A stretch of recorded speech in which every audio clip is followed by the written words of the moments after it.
বান্দা যদি আমার দিকে এক হাত এগিয়ে আসতে চায়, আমি বান্দার দিকে 2 হাত এগিয়ে যাই।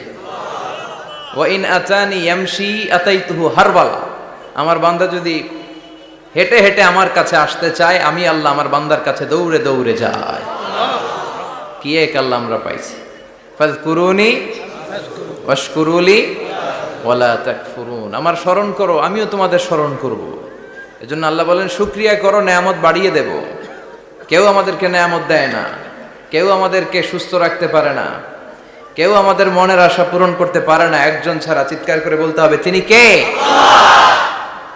আর যদি নেয়ামতের শুকরিয়া না করো, তাহলে জেনে রেখো আমার শাস্তি বড় ভয়ঙ্কর। আল্লাহর শাস্তির ব্যাপারে ভয় প্রত্যেক মুমিনের অন্তরে থাকার দরকার আছে না নাই? তুফান যখন আমরা দেখি, জলোচ্ছ্বাস যখন দেখি, ভূকম্পন যখন দেখি, থান্ডার বজ্রপাত যখন দেখি,